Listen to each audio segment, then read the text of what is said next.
This weekend, many people are going to take their seats at a local theater and they're going to watch the premiere of 50 Shades of Grey. Now, we've all heard that saying that sex sells, right? You know, traditionally, men have been at the center of the discussion of pornography. And what may surprise you is that the fastest growing pornography market are sites right now appealing to women. I read, according to a Pew Research report, women viewing pornography has quadrupled in the last 3 years. And the current example is this book trilogy, 50 Shades of Grey, and the movie being released this weekend, Valentine's Day weekend of all weekends. And most of the increase in this female porn addiction is among millennium women. These are women born between 1980 and 2000.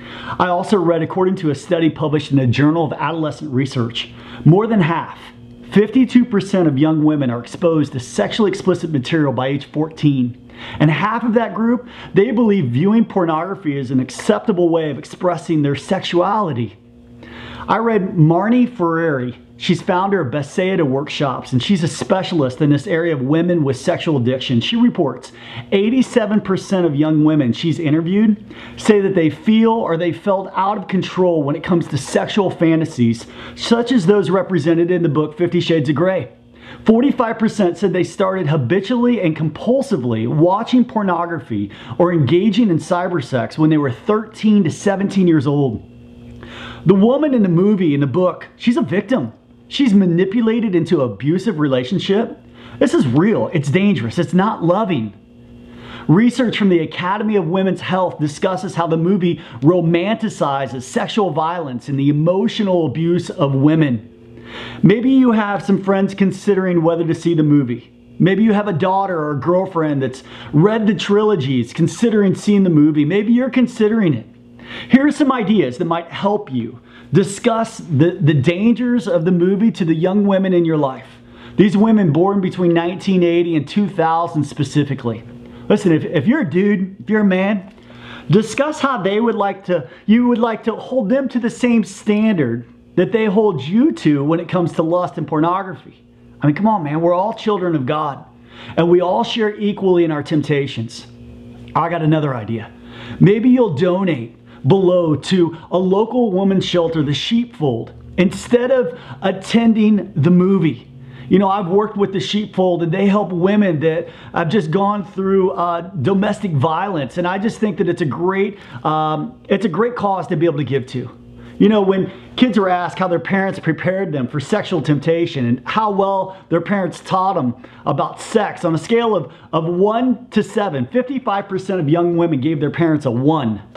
32% gave their parents a 2 or a 3. I mean, millennials, they want relationships that are open and honest and transparent. And there's no better weekend, there's no better time than right now to have a conversation with your kids, especially those that are teenagers or students, about sexuality and God's plan.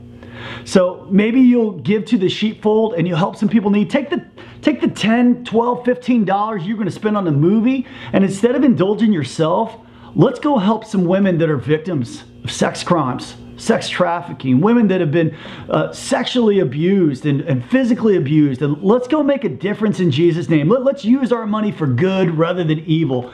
Man, let's not give any more money to the enemy and his causes and what he's doing. Let's do it for God things and kingdom things. You make a choice. You either go God's way or you go the world's way. So as your pastor for some of you, and just maybe as somebody you know for others, I'm challenging you to step up. Choose God's way on this one. And finally, this weekend, I'm going to be talking about God's plan for sexuality.